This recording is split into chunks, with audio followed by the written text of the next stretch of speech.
Thank you very much for joining me for the broadcast today. I've got a very special guest who is joining me from Australia. His name is Patrick Tessier, and a lot of you are going to recognize him if you've been to the NADA over the last several years. Patrick always leading an entourage of Australian and New Zealand dealers throughout the convention floor. He's known as one of the most gracious men in all of automotive, and he's a friend of myself and my father, and he runs the AADA convention. So all of the dealers in Australia really depend on him to bring great ideas and new solutions to the marketplace. And Patrick, thank you very much for joining me. Could you fill in the blanks of your broad experience? You look like a 21-year-old, but I'm guessing you've got a few more years of automotive experience. Well, thank you for having me, David. It's great to see you again. I've had a lifetime in the car business, and it's been a great stellar career. I must say that I've enjoyed every inch of that journey. And of course, all of those challenges that come along the way. And of course, now we're at, a challenge that is just phenomenal, really. Yeah, and Patrick, when we talk about Australia, I think, all of us are pretty myopic. We're always focused on what's best or what's going on in our part of the world. But I would just be curious in Australia, because we read the headlines and, I think most of the world has a kind of a friendship with Australia. We all want to be Euro's mates, and we read about what's happening. Could you kind of take us through this last 12 months? Because you all, COVID-19 is just kind of the latest. If we look back chronologically over the last 12 to 18 months, you all have had a bunch of challenges in your marketplace. Look, it's been an extraordinary 12 months. And, we had, give you a little overview of the market. We're a very, very flooded market. We have 69 brands of cars for sale in Australia. I think the American equivalent's about 35 or 36. And a population of 25 million people, 1,500 dealers in the country, 3,000 rooftops, and shrinking. And that's the consolidation of the car industry in Australia is quite obvious to us all today.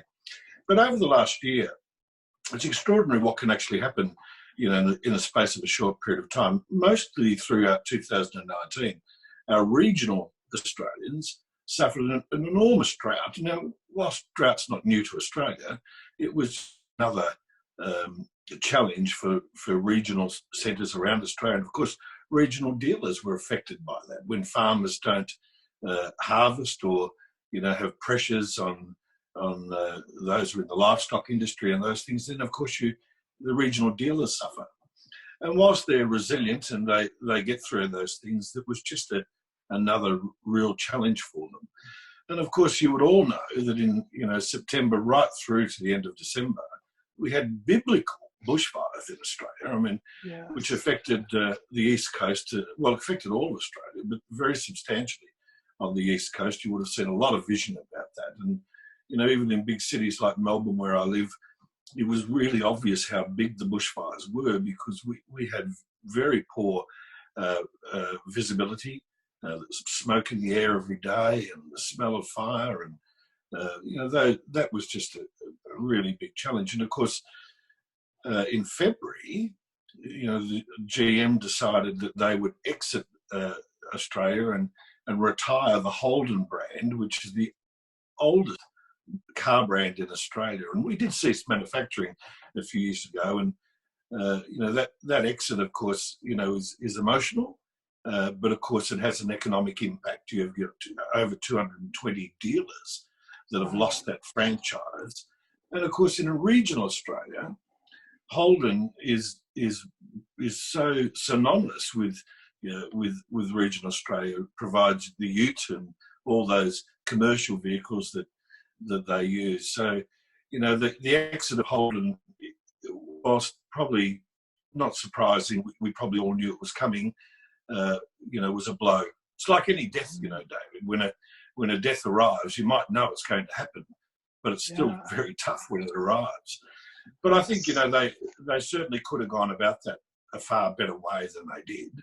They didn't announce to those dealers that their dealer network that was imminent and it was going to happen as quickly as it did. And then on top of that, just at the beginning, in mid-March, Honda announced that they're going to cut 70+% of their dealer network, which is over 100 dealers in Australia, and go to an agency environment with their franchise agreements. So that's a very interesting change. And that, of course, affects another 100 franchises plus. So, what we've seen really is 350 franchises affected by exit and reduction in their dealer network. So if you look at our 3,000 rooftops, you've got 10% of them, and we're only in April, affected by these amazing changes. And of course, there was another announcement, not a surprise, but Mercedes-Benz, of course, are ramping up their EV product range. They've decided that they'll appoint certain dealers in a Mercedes family to sell EV vehicles under an agency agreement. So that's probably a for all of those Mercedes dealers, a little glimpse into what maybe their future might look like. And then, of course, COVID-19. Now that has been an extraordinary.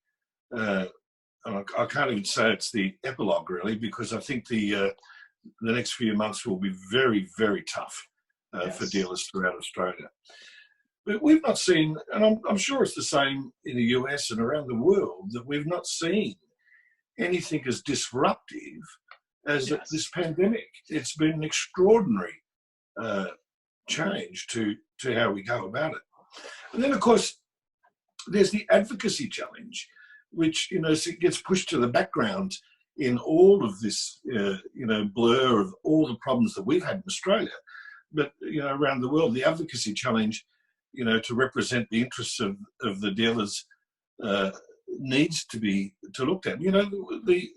And continued. The last year, we've had extraordinary changes in our statutory legislative requirements. I mean, we've had a Banking Royal Commission in Australia, which will see that dealers will require a credit provider's license. The point of sale exemption will be gone for them. So they'll require a credit provider's license to be able to finance a car at the point of sale. That's a massive change. And of course will impact on the industry significantly. So that's a change. And another change will be in relation to insurance products. In time, a dealer won't be able to sell the insurance product at the point of sale. They'll have to address that sale some days after delivery. And of course, that's going to have a major impact on that area of the business. So, the challenges keep coming. But COVID-19, I think from our perspective, is complex and could be devastating to a lot of dealers. So at the moment in Australia, we're in a lockdown of sorts. So why I say that sorts is that we have non-essential businesses have been asked to work from home, basically. Mm-hmm. So they haven't closed every business, but they've had us all, work from home. And whilst that's in this modern age quite feasible, and as you and I are talking, 13,000 miles away from each other, it's different. It's different, and I think from every dealer's perspective, it's very difficult to actually sell a car on Zoom or some, you can't touch and feel it. So there are very significant challenges for the operations of a dealership.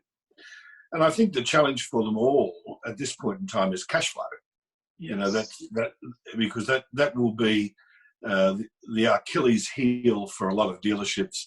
How do you keep funding an operation that requires the capital that a dealership does require? Yes. You have to fit into the money in the next 6 months, and that's something that probably different in Australia to the US. We actually know, we've been told that we'll be locked down for 6 months. We know the end date. So we were told that from the beginning. So I think that we've been preparing, if you like, for how to set up our businesses for how we come out at the other end.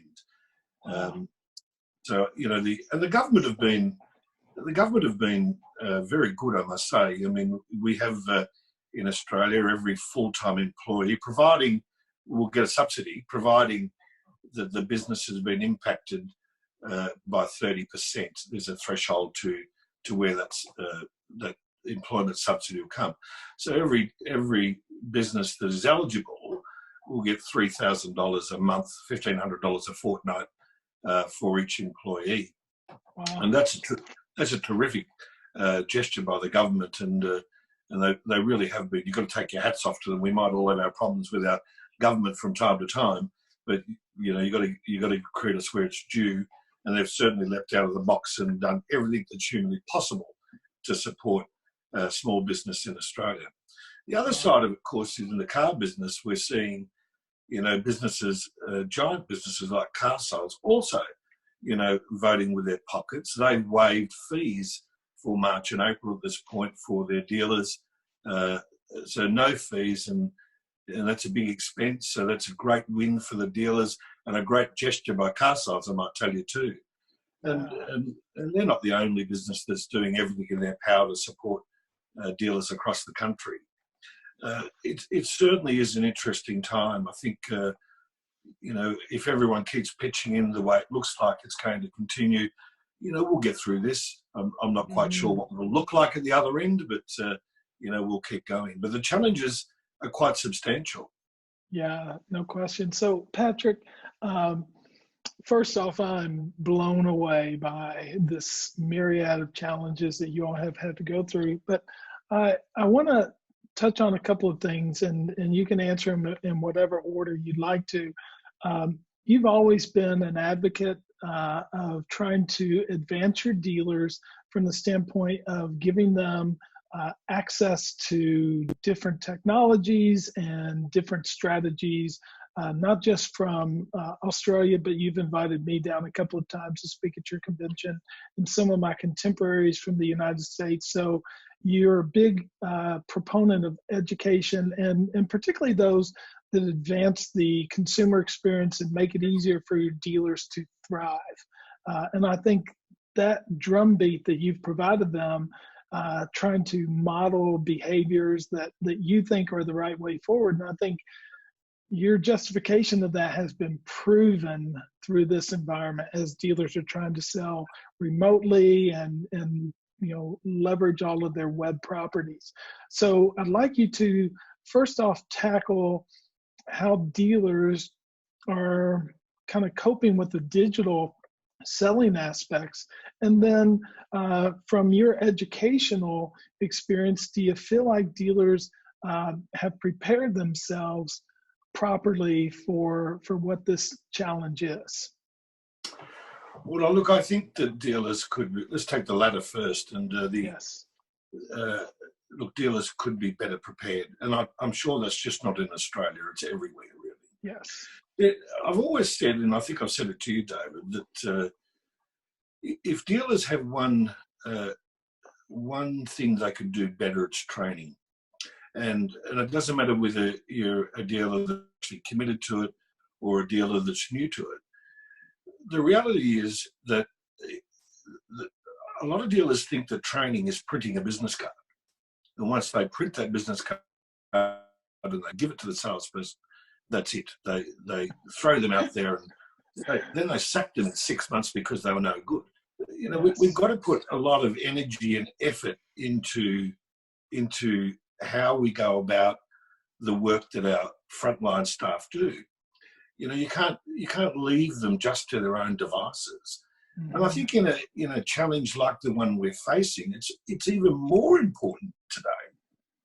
So let's just take a salesperson who has been stood down and is had to accept a pay deal for 2 days a week for the foreseeable future. Now, how can they better their lot in life by just waiting? They can't really. That's the bottom line. And if I were a dealer today, I'd be turning my sales team into a call center. Yes. I'd be building my reputation and how I'm going to be positioned when I come out at the other end of this. So, your salespeople can do a lot. For example, the service department is still functioning in Australia. It's an essential service at the moment. Mm-hmm. So how do you keep that traffic coming into the dealership when the majority of the consumers or the people that are coming to you for service don't want to leave home? Yes. Well, you can exercise your sales team into picking those cars up and dropping them back, and there's lots of things you could do. So I think training, full stop, is something that we could really improve in Australia. We could get a lot more hands-on about what we expect from our sales teams and how we prepare them, and particularly for things like COVID-19. In the first part of your question, the real reality is this industry changes every single year, amazingly so, by the way. New technology, new challenges, new product, consolidation of dealerships, the internet, which just amazingly changed the world month after month. Yes. You and I are old codgers. We can remember when we used to send things via fax. Interesting that the fax machine. We thought that was awesome, didn't we? It's interesting I that remember standing there. The fax machine was invented just in 1986. Doesn't seem that long ago to me. No. But here we are in a online environment that is now more important than it ever was. And I think the great majority of dealers around the world, by the way, were ill prepared for the need that they would have in the online environment. And even today, there's lots of things they could do in the online space, in the internet, that would improve their position today.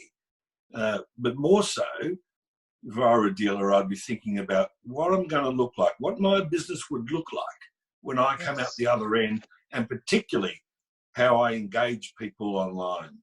Because this is the learning curve. This is the crash course of how you're going to be a digital business in the future. Because when this is over, and it's not going to be quick, for those businesses, countries rather, that think they're going to be back in operations in a few weeks, that's not going to happen. Yeah. So as a business, I'd be looking about, I've got a few months now to make certain that I am the online dealer of the century when I come out of this. That's what I'd be focusing on. Yeah. It's interesting that you bring that up that way, because I mentioned to you that we talked to the gentleman in the gentleman in Italy and the gentleman in Holland, and they come from different, environments.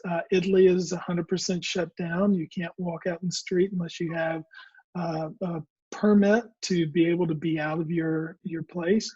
Holland's way more loose. They're looking to create herd immunity, and the president clearly says, we want to make sure that everybody gets a immunity for this so that we don't have it come back.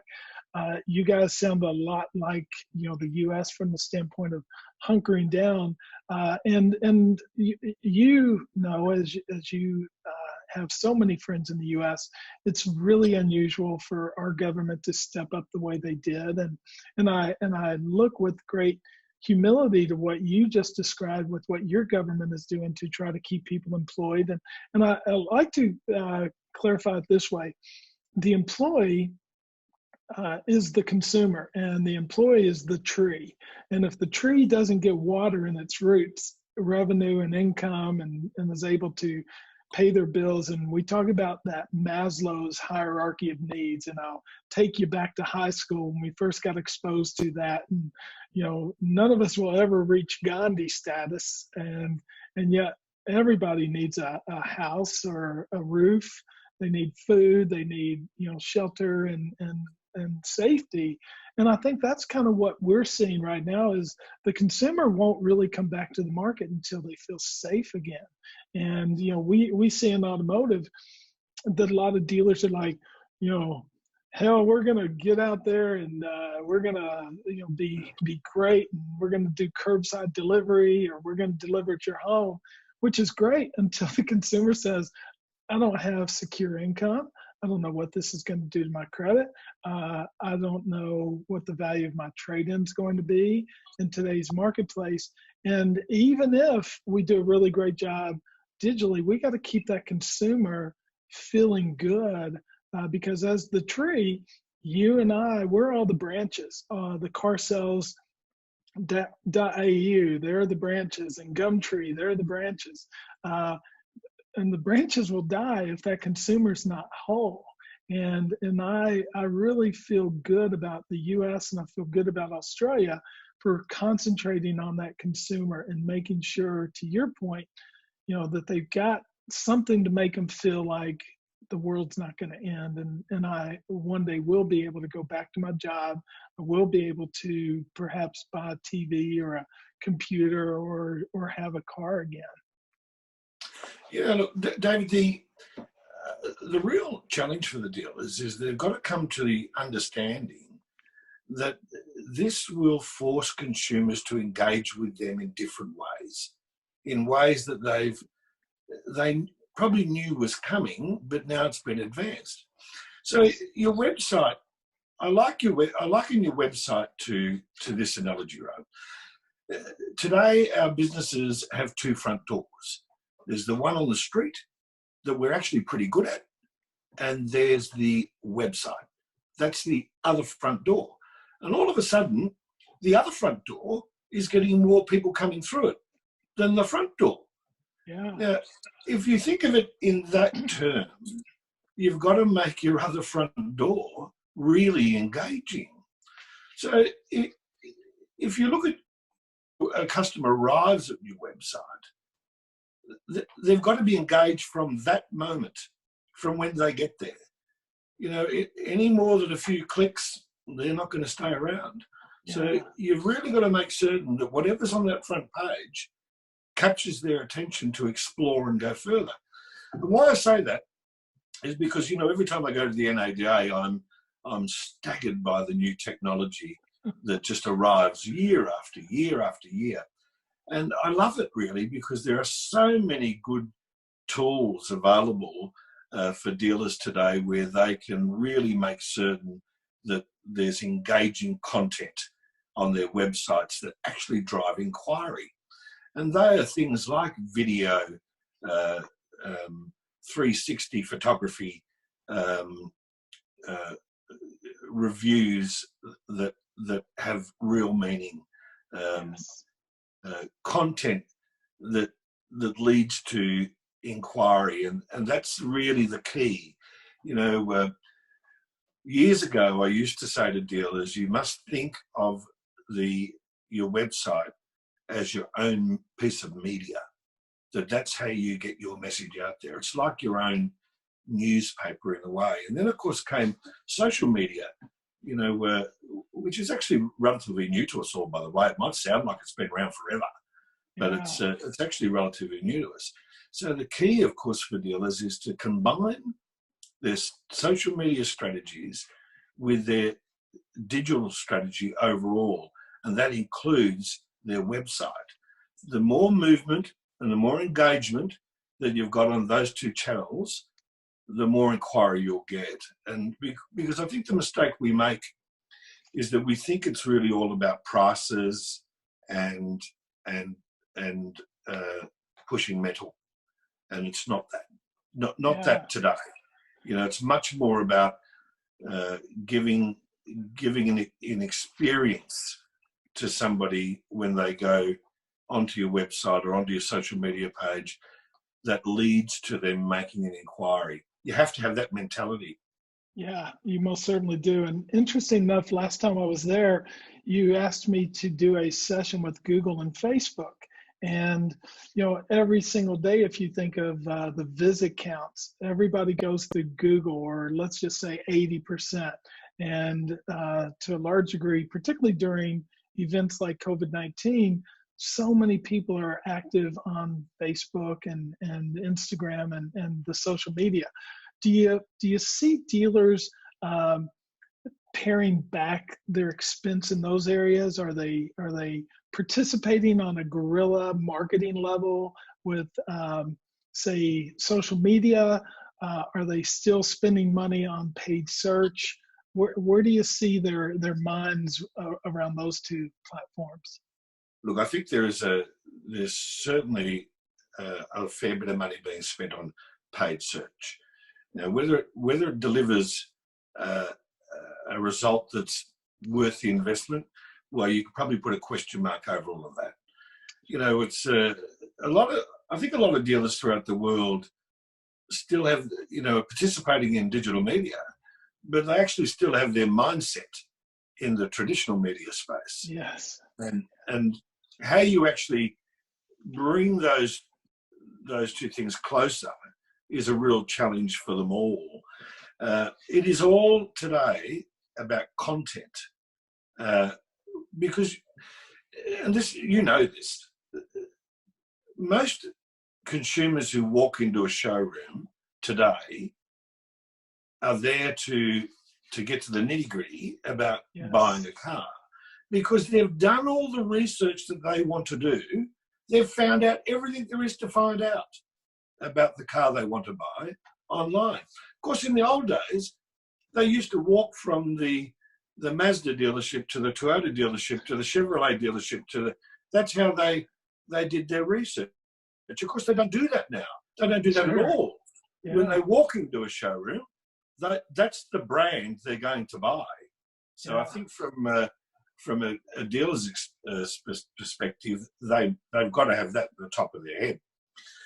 So it comes down to content. And I think one of the great challenges for dealers is to move away from it all being about price, all being about, get a race to the bottom to capture an inquiry, to actually motivating a buyer to choose that dealership, as where they're going to go.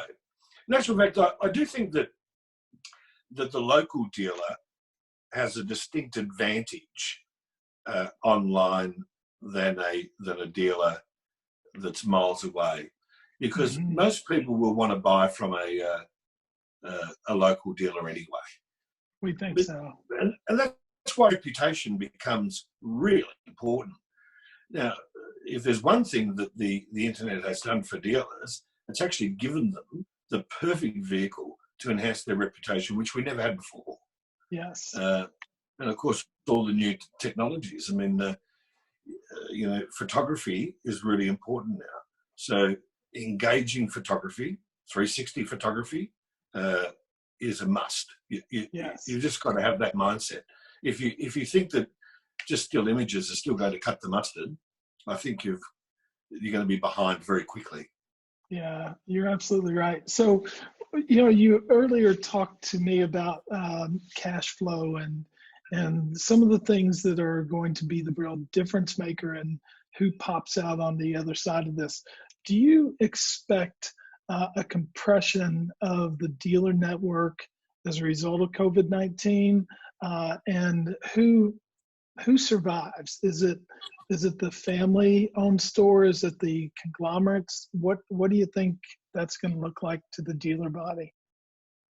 Well, it's a really good question, David, because consolidation has been obvious in Australia for the last 12 to 18 months significantly. So our dealer numbers are shrinking and will continue to shrink. Now, the COVID-19 emergency really is going to bring that much more forward for some than probably we would like at all. There will be dealers that will just really struggle to get through this time, no question about it. That's sad, really. Yes. Because the cash flow is very important, and if dealers around the world operate on very slim margins. Yes. I was at a briefing with Deloitte the week before last, and it showed in the beginning of 2020, before COVID-19, that dealers were operating on a margin of less than 0.5% of turnover. Wow. I mean, so that's skinny. That's really skinny. So, you know, for a dealer to be able to operate on that lower percentage of turnover as their profit, there's not much room for failure in there. Mm-hmm. So these times will continue the consolidation. Look, you know, I'm an old fella, so the family business is really special to me and very passionate. It's probably why I love your old man so much. But you know, and there's still a lot of that in Australia, and sadly, a lot of those really old family businesses are holder dealers. So that'll see a quickening, if you like, of those families exiting those businesses. I would think that for Australia particularly, that we'll see a rise in dealer groups, and they may be not the big conglomerates, but you know, groups that grow to be, you know, 8 to 15 dealership points. That'll be a very strong growth here. So we had a merger with our two biggest players, AP Eagers and AHG, and that has been a very successful merger. They're certainly under some pressure, like every dealer is at the moment. But you know, those big companies, I don't expect to see many more big conglomerates really. But I do expect to see a rise in dealer groups that are, you know, that 8 to 15 number. So, Patrick, you are very well versed in the U.S. marketplace, and you've heard all the dealers talk about Carvana as the boogeyman in our industry and going to take away. And they're, you know, they're not the boogeyman. They're really doing it in some markets, particularly when you look at used vehicle market share, and they're top 5 in markets that they go to. And even on a digital basis, they're doing expansion into states that they don't even have a physical presence. And they get to skirt franchise laws because they're not operating new vehicle franchises. Do you all have an equivalent to that as an independent in Australia that kind of paved the way and went to the consumer and said, hey, stay away from the traditional retailer. We know how to do it. You can buy from home. We'll bring the car to you. What's your equivalent to a Carvana, or do you have anything like that in Australia? No, we don't. And thank God for that too, by the way, because one of the things about Carvana, and I'm not saying them particularly, but that concept of you know, selling cars in the market is the dealers make an extraordinary capital investment in this distribution model. It is an extraordinary sum of money that dealers invest daily in making certain that they can represent the brands that they have a franchise agreement with. And when you have players come into the market that erode that investment, and that's what they do, I think that's a significant challenge. I certainly hope that our advocacy groups, AADA and all of those MTAs are strong enough to lobby against, or not against, but certainly to make certain that the franchisees and OEMs are protected from having their businesses eroded by people who don't make that extraordinary investment that a dealer has to make. Yeah, no question. So a couple of quick closing points, if you could. Tell me a little bit about the state of advocacy with the AADA, because your friend and my friend that I worked with at Ford Motor Company, David Blackhall, was someone that you really championed his movement with the AADA and the advocacy that you talked about earlier. What's the state of advocacy with the AADA, and why is that still vital? Well, it's as vital as it is in America. You know, if you think about the NADA, the dealers in the US should be very thankful, actually, that the NADA are as strong and as powerful as they are. Now, of course, in Australia, the AADA, which is led by a fellow by the name of James Vortman today, very, very talented guy, and certainly with has the dealer's interest at the foremost of his mind, and he should, particularly at this time. David Blackhall retired, last year, and still heavily involved in a consulting capacity with the association. So the issues of advocacy are very, very significant issues that dealers face as governments change their minds. So I'll give you an example of why advocacy is important. Now, we have a luxury car tax in Australia, which is just a stupid tax. So we don't tax a Rolex watch. We don't tax a boat or some big caravan or some mobile home or a painting, a Picasso. We don't have a luxury car tax for the people who can afford, or a luxury tax of any description for the people who can afford those things. Yet we tax a Toyota Hilux, which is a vehicle that's used for work.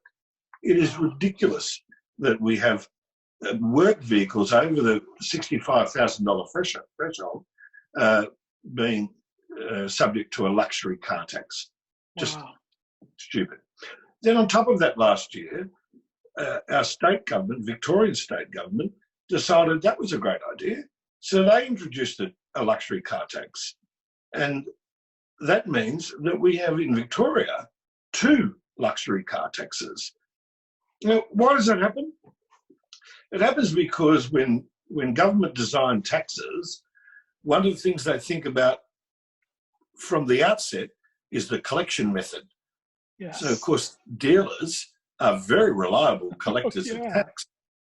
So these are the things why advocacy becomes important, because, we could all be subject to a lot more stupid taxes, and I'm giving you the luxury car tax as being one stupid tax that we've had to live with now for a very long time. It came in for good reasons, but those reasons left us when manufacturing stopped in Australia. Yes. But we still have it today, and the reason why is because there's $500 million worth of revenue that's got to be replaced with something else. So, advocacy is important, David. It's more important today, I think, than it's ever been. So what's the state of your convention? If you could kind of wrap up on that, you can't get people together, you're 6 months lockdown. It's a huge event in your heart. It's your baby. You've raised it. What's going to happen with the convention this year? Well, this will be my 23rd AADA convention that I've ran, and it is my baby. I do love it. I love crafting it every year because there's so much that changes. I actually think of the convention like the same jigsaw puzzle. I just empty the box every year, and I hope to find a better picture.